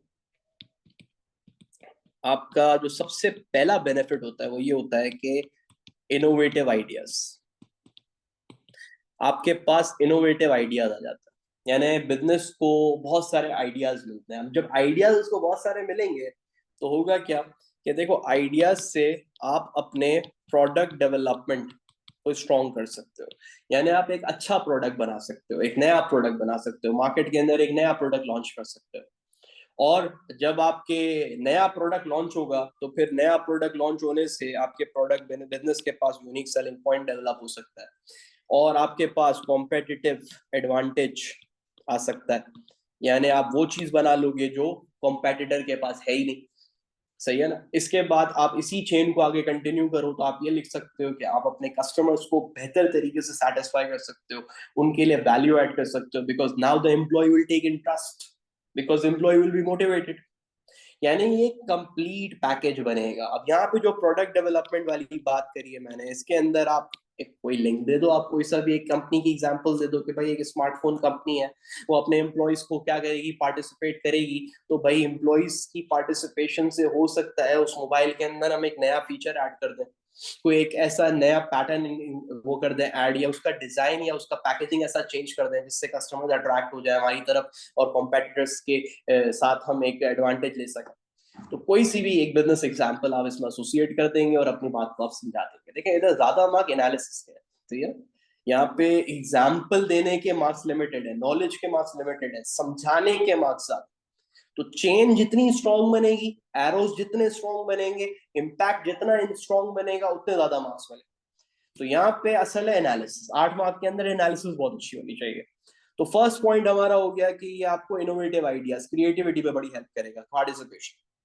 ना the second point it can be कि भाई आपको कॉस्ट कम करनी है, अपनी कॉस्ट रिड्यूस करनी है, कॉस्ट कटिंग की तरफ जाना है। अब एक बिजनेस है, इकोनॉमिक क्राइसिस के अंदर है या किसी भी चैलेंज में है, फाइनेंशियल प्रॉब्लम में है, तो अब आपकी एम्प्लॉइज पार्टिसिपेशन आपको कैसे काम आएगी कि आप अपने एम्प्लॉइज पार्टिसिपेशन करने से एम्प्लॉइज के अगेन कोऑर्डिनेशन के साथ, एम्प्लॉइज की मीटिंग के साथ अब उनको एक ऑब्जेक्टिव आप सेट करके दोगे, उनको एक रियलाइज कराओगे, उनको एक रिस्पॉन्सिबिलिटी दोगे। तो फिर वो क्या करेंगे, एफिशिएंसी भी अपनी बढ़ाएंगे, वेस्टेज को भी कम करेंगे और साथ साथ कोशिश करेंगे कि एम्प्लॉइज के जो ऑब्जेक्टिव दिया गया, ऑर्गेनाइजेशन जो इस चैलेंज को फेस कर रही है उस चैलेंज से हमें बाहर कैसे निकलना है। तो ये पॉइंट भी आप यहाँ पे लिख सकते हैं। दूसरा पॉइंट हो गया, दिखने दो ही है, ठीक है ना। 8 मार्क का पैटर्न बड़ा सिंपल है, स्टार्टिंग विद डेफिनेशन। यहाँ पे आप सबसे पहले 8 मार्क में क्या करेंगे, डेफिनेशन से स्टार्ट लेंगे, फिर इसके बाद फर्स्ट पैराग्राफ देंगे और इसके बाद सेकंड पैराग्राफ देंगे। दैट्स इट, खत्म। यानी इसके अंदर कोई कंक्लूजन रिकमेंडेशन नहीं देनी है, 2 पॉइंट्स देने। तो यहाँ पे ये 2 पॉइंट्स आपने लिख दिए जो भी मैंने आपके साथ डिस्कस किए, सही है। फिर 8 मार्क्स में तो इतना ही, 8 मार्क के अंदर इससे ज्यादा और मजीद की गुंजाइश नहीं है। हाँ, इसके अलावा कोई दिमाग में पॉइंट आता है आप लोगों के तो वो भी लिख दीजिए। अब जैसे मैंने 2 पॉइंट यहाँ पे डिस्कस किए, तीसरा पॉइंट भी डिस्कस कर देता हूँ। किसी को तीसरा पॉइंट अच्छा लगे तो तीसरा पॉइंट लिख दे कि भाई अगर एक एम्प्लॉय पार्टिसिपेशन का एक इशू है, क्या भाई, एमबीओ वाली बात, यस एमबीओ वाली बात कर सकते हैं, लेकिन अब्दुल्ला फिर एएस में थोड़ा सा मुश्किल हो जाएगा ना, सब बच्चे नहीं लिख सकेंगे। एक्सेल वाले स्टूडेंट्स तो ए टू का कंटेंट यूज कर सकते हैं, लेकिन एएस के स्टूडेंट्स के लिए थोड़ा सा वो हो जाएगा। वैसे कर सकते हो, जो आपने सवाल पूछा है वो हो सकता है, ठीक है। तो तीसरा पॉइंट यहाँ पे हम ये लिख सकते हैं कि तीसरा पॉइंट में ये बात हो सकती है जैसे कि एम्प्लॉय पार्टिसिपेशन करने से आप अपने, जैसे कहना चाहिए, कोई चेंज इंप्लीमेंट अगर कराना है आपको, कोई नई चीज लेकर आनी, कोई नई टेक्नोलॉजी लेकर आनी है बिजनेस के अंदर, तो देखो एम्प्लॉय पार्टिसिपेशन एक बहुत बेहतरीन टूल है उसको चेंज को इंप्लीमेंट कराने के लिए। अदरवाइज होगा क्या, जो आपके एम्प्लॉयज होंगे वो रेजिस्ट करेंगे, वही आपके अगेंस्ट हो जाएंगे, फिर वही सारे ट्रेड यूनियन के इश्यूज, फिर वही आपके एम्प्लॉयज को मनाने के इश्यूज। जब आप एम्प्लॉयज को पार्टिसिपेट करके कोई चेंज डेवलप करोगे, कोई चेंज इंप्लीमेंट करने की कोशिश करोगे, so there will be more chances, better chances of successful implementation. इसमें टाइम भी कम लगेगा, जब आप उसको इम्प्लीमेंट करोगे, डिसीजन को इम्प्लीमेंट करोगे तो वक्त भी कम लगेगा, साथ साथ चैलेंजेस भी नहीं आएंगे, और आपके जो एम्प्लॉयज हैं वो रेजिस्ट भी नहीं करेंगे। कि वो रेजिस्ट क्यों करेंगे भाई, जब उनको पार्टिसिपेट करा है, उनसे ही मशवरा लिया जा रहा है, उनसे ही कंसल्ट किया जा रहा है, तो वो आपका साथ देंगे कोई भी चेंज इंप्लीमेंट करने में। तो ये एम्प्लॉयज पार्टिसिपेशन का एक और बात हो जाएगी, ठीक है ना। बिल्कुल सही बात है, ये भी बिल्कुल सही है अब्दुल रहमान, मोटिवेशन ज्यादा होगी तो ऑर्गेनाइजेशन को ओन भी फिर वो ज्यादा करेंगे। ये सारी बातें इसमें कनेक्टेड। तो भाई 3 मैंने पॉइंट्स बता दिए, इनमें से कोई से भी 2 पॉइंट्स आपको लिखना है। अच्छा, इसमें मैं यही करूंगा कि जो 8 और 12 वाला है, इसके अंदर ये जो मैं आपको गाइडेंस दे रहा हूँ, ये आप गाइड पहले करेंगे फॉलो, ठीक है, और उसके हिसाब से आंसर आप जनरेट करेंगे। लेकिन मैं आप लोगों के साथ शेयर जरूर करूंगा answers, but not right now. मैं आप लोगों को एक पीडीएफ के अंदर इसको कन्वर्ट करके सॉल्व आंसर्स दे दूंगा, ठीक है ना, उसके अंदर पूरा आपको गाइड कर दूंगा कैसे आंसर है। लेकिन अभी सिर्फ मैं आपको गाइड इसलिए कर रहा हूँ ताकि you should start practising by yourself. This is the most effective way of practising. Otherwise लिखवा दूं तो ये तो मतलब मैं पहले भी पता नहीं कितनी बार आप लोगों को लिखवा चुका हूँ, डिक्टेट कर देता हूँ, आप लोग लिख लेते हो और मजे से क्लास खत्म हो जाती है। तो मैं ये चाहूंगा कि आप लोग आंसर्स खुद से डेवलप करो, पहले खुद से लिखो, इसके बाद मैं आप लोगों को प्रोवाइड करूँ इसका एक मॉडल आंसर। सही है। फिर आ जाए यहाँ पार्ट बी पे। अब पार्ट बी के अंदर उसने क्या पूछा है आपसे, evaluate whether McClelland's three needs theory is the best way to meet employ needs in a software business. अच्छा भाई, अब इसने केस स्टडी खुद ही रिलेट कर दिया ना, खुद ही केस दे दिया इसने, सॉफ्टवेयर बिजनेस का एक केस दे दिया है। अब यहाँ पे हमें सॉफ्टवेयर बिजनेस के अंदर ही रहना है, बहुत ज्यादा इधर उधर की बातें नहीं करनी है, ठीक है। अच्छा, मैकलेलैंड की थ्योरी अगर आप लोगों को याद हो तो भाई मैकलेलैंड जो है इसने एक हमें थ्योरी दी थी, और मैकलेलैंड की थ्योरी का नाम है नीड्स थ्योरी। अब इस नीड्स थ्योरी के अंदर अगर आपको याद हो तो एक था एनएक, एक था एनएफ और एक था एनपॉफ। अब ये तीनों में क्या मतलब था भाई, एनएक का मतलब क्या था, एनएक मींस नीड फॉर अचीवमेंट, यानी कुछ हासिल करने की चाहत, कुछ हासिल करने की नीड। जब आप एम्प्लॉय को कोई चीज चैलेंजिंग टास्क देते हो तो वो उसको अचीव करने की कोशिश करता है, जब वो उसको हासिल कर लेता है तो उसका जो मोटिवेशन लेवल है वो बहुत ऊपर चला जाता है, उसका सेटिस्फैक्शन लेवल बहुत ऊपर चला जाता है। फिर एनएफ, नीड फॉर अफिलिएशन, मतलब इंसान दोस्ती मांगता है, रिश्ता मांगता है, और जिसे कहते हैं चाहता है कि उसे लोग पसंद करें, चाहता है कि उसके साथ लोग बात करें, उसको अपनी टीम्स का पार्ट बनाए। तो इंसान की नीड होती है, ये हर इंसान की नीड होती है कि उसके दोस्त बने, उसका एक गैदरिंग, एक सोशल सर्कल बने, या जैसे मैं बोलता हूँ बैठक, हाँ बैठक बने, उसकी एक बैठक हो। तो भाई वो हर जगह पे एक नीड होती है इंसान की कि उसकी एक ऐसी गैदरिंग हो जिससे वो सोशलाइज कर सके। और आखिरी था एन पॉफ। एन पॉफ का मतलब नीड फॉर पावर, यानी अपनी चलाने की आदत, अथॉरिटी, जैसे मैं बोलता हूँ ना चौधरी बनने की आदत। तो हर इंसान के अंदर होती है ये आदत, ठीक है ना, चाहे इंसान सामने शो ना करता हो, लेकिन हर इंसान के अंदर ये आदत होती है कि मेरी चले, जो मैं बोलता हूँ वो, मेरे अंडर लोग काम करें, और मेरे अंडर जिसे कहते हैं कि लोग ऑर्डर मेरा माने, मुझे सर लेके बोले, मुझे जिसे कहते हैं मैम करके बुलाए, इस तरीके से। अच्छा, मैम लड़कियों के लिए, ठीक है ना, मुझे नहीं, सही है। तो लड़कियों के अंदर भी आदत होती है कि भाई मेरी भी चले, मेरी भी सुने। तो इसी तरह से हर किसी के अंदर ये एक एक इनर, एक वो है, एक नीड है इंसान की। ये मैकलेलैंड की थ्योरी है। तो यहाँ पे फर्स्ट ऑफ ऑल तो आपको मैकलेलैंड की थ्योरी को एक्सप्लेन करना है। सबसे पहले you will start with explaining the theory, explaining the theory, theory को एक्सप्लेन करना है आपको कि थ्योरी है क्या एग्जैक्टली exactly, ठीक है। अच्छा, अब जब आप थ्योरी को एक्सप्लेन कर लोगे, ठीक है ना, एनएफ मतलब need for affiliation, need for affiliation. अच्छा, जब आप थ्योरी को एक्सप्लेन कर लोगे, अब तो थ्योरी को एक्सप्लेन करने के बाद अब आप क्या करोगे, अब आप यहाँ पे सबसे पहले तो इसके एडवांटेजेस बताओगे, सही है ना, कि अगर ये तीन नीड्स हो जाती हैं। अच्छा, तीनों नीड्स के अलग अलग पॉइंट्स भी आप बता सकते हो। जैसे अब एनएक की बात करते हैं, नीड फॉर अचीवमेंट, तो एक सॉफ्टवेयर बिजनेस है, अब एक सॉफ्टवेयर बिजनेस अपने एम्प्लॉइज को एक नया टास्क दे सकता है, एक नए सॉफ्टवेयर डेवलपमेंट के ऊपर, एक नई ऐप डेवलपमेंट के ऊपर, जो कि वाकई में चैलेंजिंग हो, उसके अंदर कुछ ऐसे फीचर्स हो जो इस वक्त कॉम्पिटिटर्स ने नहीं इंस्टॉल किए हो या कॉम्पिटिटर्स ने नहीं ऑफर किए हो। आप उसको एक ऐसा टास्क दे रहे हो जो कि चैलेंजिंग है, बहुत टफ, ऐसी एप्लीकेशन मार्केट में इस वक्त नहीं आई है। और अगर वो वाकई में वो एप्लीकेशन बनाने में कामयाब हो जाता है तो ऑब्वियस सी बात है, एक तो बिजनेस के लिए भी फायदा है, बिजनेस को एक इनोवेटिव प्रोडक्ट मिल जाएगा, बिजनेस को एक ऐसा प्रोडक्ट मिल जाएगा जो कि बाकी प्रोडक्ट से डिफरेंट होगा। तो बिजनेस के ऊपर भी इम्पैक्ट बताना है, साथ साथ उस एम्प्लॉय के लिए भी बहुत बड़ी एक अचीवमेंट होगी, उसको एक स्टार मिलेगा, उसके ऊपर एक मेडल लगेगा कि मैं ऐसा एक प्रोडक्ट लॉन्च किया है जो कि मेरी कंपनी को आगे लेके जा रहा है, मेरे कंपनी को कॉम्पिटिटर्स के ऊपर जिसे कहते हैं एक एडवांटेज दे रहा है। तो ये आपने एक एनएफ के साथ एक एसोसिएट कर दिया। फिर एक आपने एनएफ के साथ एसोसिएट कर दिया कि भाई एक सॉफ्टवेयर बिजनेस है, उसे चाहिए कि एक अच्छी टीम डेवलप करे, उस टीम में अपने एम्प्लॉयज को पार्ट बनाए, हो सकता है उन्हीं टीम्स के अंदर कंपटीशन क्रिएट कर दे, दो मल्टीपल टीम्स बना दे, उसको एक ऑब्जेक्टिव दे दे, उसको एक टास्क दे दे किसी सॉफ्टवेयर मेकिंग का, या किसी सॉफ्टवेयर को करेक्ट करने का, किसी एरर्स या बग्स को रिमूव करने का। थोड़ी सी टर्मिनोलॉजी सॉफ्टवेयर बिजनेस से होनी चाहिए रिलेटेड, ऐसा ना हो कि बिल्कुल ऐसा आप जनरल जनरल से बातें कर रहे हो और बस सवाल एंड कर दें, तो ये नहीं होना चाहिए, ठीक है। तो थोड़ा सा केस स्टडी, ऐसा लगे केस स्टडी से चल रहा है। एनपॉफ के ऊपर बात कर सकते हैं आप, नीड फॉर पावर। अच्छा, नीड फॉर पावर के ऊपर आप क्या बात कर सकते हो, नीड फॉर पावर के ऊपर आप ये बात कर सकते हो कि आप अगर अथॉरिटी देते हो किसी इंप्लॉय को, और उस अथॉरिटी की वजह से उसको अंडर कुछ एम्प्लॉयज आ जाते हैं और उस अथॉरिटी को एंजॉय करता है और उस अथॉरिटी से वो अपने आप को एक, जिसे कहते हैं, एक सुपीरियर फील करता है, तो वो उस ऑर्गेनाइजेशन को फिर छोड़ के नहीं जाएगा। और हमें सॉफ्टवेयर बिजनेस को बहुत जरूरत होता है एम्प्लॉयज को रिटेन करने के लिए, क्योंकि सारी रिसर्च एंड डेवलपमेंट उस इंसान के पास होती है। अगर वो एम्प्लॉय कहीं और चला जाता है तो हमारे सारी कॉन्फिडेंशियलिटी सीक्रेटली कहीं और ले जाएगा वो। तो इसलिए नीड फॉर पावर, थोड़ी सी उनको अथॉरिटी देके, थोड़ी सी उनको डिसीजन मेकिंग करा के आप उनको क्या कर सकते हो, रिटेन कर सकते हो अपने पास। ये बात आपने कर दी। अच्छा, ये सारी बातें करने के बाद आपने अपना पॉइंट एक्सप्लेन कर दिया, राइट? जरूरी नहीं है तीनों में बात करें, ठीक है, तीनों में बात करें जरूरी नहीं है, मर्जी है, तीनों में बात करें, दोनों में बात करें, ठीक है। तो ये आपने अपना एनालिसिस एरिया कंप्लीट कर लिया, आपने अपना समझा दिया कि वाकई में मैकलेलैंड की थ्योरी बहुत इंपॉर्टेंट है। तो यहाँ पे हमें ये 3 मार्क्स मिल गए बेटा।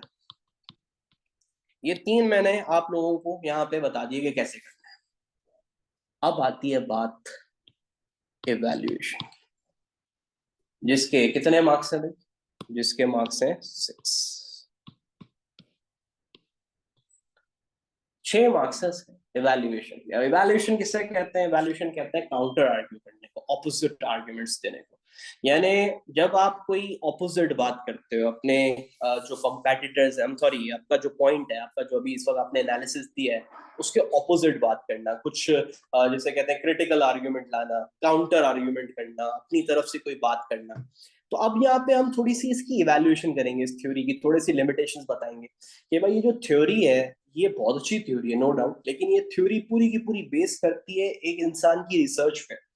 अब वो इंसान ने जो रिसर्च करी है, मैकलेलैंड, उसने जो रिसर्च करी थी वो पता नहीं किस जमाने में करी थी। आज का जमाना, वो जमाना बिल्कुल डिफरेंट था, बिल्कुल अलग था। हो सकता है कि उस वक्त के लोगों की वो 3 नीड्स होती हो, अब नहीं हो और बढ़ गई हो उनकी नीड्स। तो ये एक लिमिटेशन। दूसरी लिमिटेशन कि इसका जो रिसर्च सर्कल था वो लिमिटेड था, ऑब्वियसली कुछ लोगों से पूछा था इसने। ठीक है, अगर वो कुछ लोग भी होंगे, ज्यादा लोग होंगे, लेकिन स्टिल जरूरी तो नहीं है कि ये थ्योरी 100% लोगों पे अप्लाई होती है। तो हम ये नहीं बोल सकते कि ये बेस्ट वे है। अब आप लिमिटेशंस बताने के बाद अपने ओपिनियन पे आओगे, ओपिनियन के अंदर आप अपना दोगे जजमेंट, कंक्लूजन दोगे। अब इस कंक्लूजन के अंदर मैं हमेशा कहता हूं कि भाई आपने जब इवैल्यूएशन देनी है तो इवैल्यूएशन को 3 लेवल होते हैं। इवैल्यूएशन के होते हैं 3 level, level 1, level 2, level 3। Level 1 evaluation किसे कहते हैं कि आप अपना इन दी एंड जजमेंट सुना दो, yes I agree this is the best way. चलो भाई, मान ली बात आपकी, या आपने बोला कि नहीं this is not a best way, ये हमारे लिए अच्छा नहीं है, ठीक है, चले आपकी बात मान ली हमने। ये है लेवल 1 इवैल्यूएशन। आपने सिर्फ और सिर्फ बता दिया, आपका फैसला सुना दिया। अच्छा भाई, फैसला क्यों सुनाया, उसका रीजन तो दो। तो जब आप अब रीजन दोगे, एक्सप्लेन करोगे, तो उसको बोलते हैं लेवल 2 की इवैल्यूएशन। लेवल 2 की इवैल्यूएशन के लिए आपको कुछ रीजन देना पड़ेगा कि भाई क्यों आपको सही लगती है ये थ्योरी। उसके लिए कोई जस्टिफिकेशन देनी पड़ेगी। जैसे कि मैकलेलैंड की theory is based on very general concept कि एक नेचुरल प्रोसेस है सर, हर इंसान की यही नीड्स होती हैं, और एक ऐसी थ्योरी है कि जो मोस्टली इंसानों के अंदर पाई जाती है। तो आप इसको पसंद करोगे, आप बोलोगे कि सॉफ्टवेयर एक बिजनेस के लिए ये एक थ्योरी बहुत अच्छी है, क्योंकि सॉफ्टवेयर बिजनेस एक टर्शियरी सेक्टर है और टर्शियरी सेक्टर में ह्यूमन इन्वॉल्वमेंट बहुत ज्यादा होती है। तो हम जब ह्यूमन नीड्स पूरी करेंगे तो ऑटोमेटिकली ऑर्गेनाइजेशन को बहुत फायदा होगा। सही है। अब ये आपने बता दिया। अब बात हो रही है लेवल 3 की। लेवल 3 इवैल्यूएशन पे ले जाने के लिए अब आपको कुछ ऐसी बात करनी है जो थोड़ी सी अब डिफरेंट हो। भाई क्या एक ही थ्योरी पढ़ाई है क्या तुम लोग को मैंने? बताओ भाई, मोटिवेशन के अंदर क्या एक ही थ्योरी पढ़ाई है? नहीं ना, बहुत सारी थ्योरीज हैं, बहुत अच्छी अच्छी थ्योरीज हैं। इसमें आपकी अब्राहम मैस्लो की इतनी जबरदस्त थ्योरी है, इस तरह से आपका हर्जबर्ग की बहुत अच्छी थ्योरी है। तो बिल्कुल ऐसे ही, हाँ, ये भी बोल सकते हो कि ये ज्यादातर आपके यूजुअली वाइट कॉलर्स के ऊपर बात होती है, तो वाइट कॉलर्स के लिए अच्छी है ये नीड। यानी कुछ लोग जो वेल सेटल्ड है, अच्छी पोजीशंस पर हैं, उनके लिए तो ये बहुत अच्छी थ्योरी है। लेकिन जो लेबर तबका है, जो नीचे जूनियर वर्कर्स हैं, उनकी तो फिजियोलॉजिकल नीड्स भी होती हैं भाई, उनकी तो सेफ्टी नीड्स भी होती हैं, जो अब्राहम मैस्लो बोलता है। उनका क्या होगा? क्या सॉफ्टवेयर हाउस में क्या सिर्फ और सिर्फ क्या हाई वर्कर ही काम करते हैं, व्हाइट कॉलर वर्कर्स काम करते हैं, जूनियर वर्कर्स काम नहीं करते? करते हैं ना? तो आप ये लिमिटेशन में ला सकते हो, ये पॉइंट बहुत अच्छा पॉइंट है। इसके बाद आप कोई दूसरी थ्योरी प्रेजेंट कर सकते हो, दूसरी थ्योरी का नाम ले सकते हो। इस तरीके से 2-3 बातें करके एंड करना है अपना आंसर, तब जाके कहलाएगा स्ट्रॉन्ग एवेल्युएशन के हाँ भाई आंसर को आपने एवेल्युएट किया जबरदस्त तरीके से। समझ आ रही है बात? ये है आपका क्वेश्चन नंबर 12, ये जो आपका sorry question number 6B 12 mark का जो पार्ट है उसका आंसर। तो ये आपके सामने मैंने इस वक्त जो डिस्कस किया है, दिस इज क्वेश्चन नंबर 6, और क्वेश्चन नंबर 6 का ए और बी दोनों मैं आपके सामने डिस्कस कर चुका हूँ। नाउ इट्स योर टास्क कि आप पहले इसको अटेम्प्ट करें। इन द मीन टाइम मैं थोड़ा सा पीडीएफ के ऊपर वर्किंग कर लेता हूँ, इसको थोड़ा सा अच्छा सा बना के, थोड़ा सा कंप्लीट जैसे करके आप लोगों के साथ शेयर भी कर देता हूँ। रिकॉर्डिंग भी हो चुकी है तो रिकॉर्डिंग भी शेयर कर दूंगा, अगर किसी वजह से किसी का लेक्चर मिस हो गया है या आधा देखा है किसी ने, मीटिंग भी मैंने लॉक कर दी थी। और प्लीज मेक श्योर कि आप सब लोग नेक्स्ट टाइम जब मीटिंग का जो आपको टाइम दिया गया है, आप लोग उस मीटिंग के टाइम पे अवेलेबल होने चाहिए, क्योंकि with in the first 10 minutes I lock the meeting, in the next session I lock the meeting in the first 10 minutes, because I don't have time कि मैं बार बार ऐड करता रहूँ और बार बार डिस्ट्रैक्ट होता रहूँ। ठीक है ना, इसमें मुझे पूरा फोकस करना है विपासिफस के ऊपर। सो प्लीज मेक श्योर कि आप लोगों को जो टाइम मैं दूं नेक्स्ट टाइम से, आप उस टाइम पे अपनी मीटिंग ज्वाइन कर लें, क्योंकि आपको यहाँ पे आना नहीं है जो आप लोग इस वक्त इस तरीके का एक्सक्यूज बनाए कि सर मुझे देर हो गई, ट्रैफिक वगैरह कुछ भी नहीं है, सबके हाथ में मोबाइल फोन है। उस टाइम पे मीटिंग पे लॉग इन कर लें, सही है, ताकि मैं आते साथ आप लोगों को ऐड कर लूँ। मैं इतना वेट नहीं कर सकता कि आप बार बार 15-20 मिनट बाद एंट्री मार रहे हैं और मैं आपको अलाउ करूंगा। सो इसलिए प्लीज मेक श्योर ये नेक्स्ट क्लास से नहीं होना चाहिए। चले भैया, आज के लिए इतना काफी है, और क्लास के बाद फीडबैक दे दीजिएगा, ठीक है, क्लास का, कि क्या इसके अंदर और मजीद मैं इम्प्रूव कर सकता हूँ और कैसा रहा आज का पूरा सेशन आप लोगों के साथ। तो ये मुझे एक फीडबैक दे दीजिएगा आप लोग। और अभी कोई क्वेश्चन भी पूछना है तो आप लोग पूछ सकते हैं। रिकॉर्डिंग यहाँ पे मैं एंड कर रहा हूँ।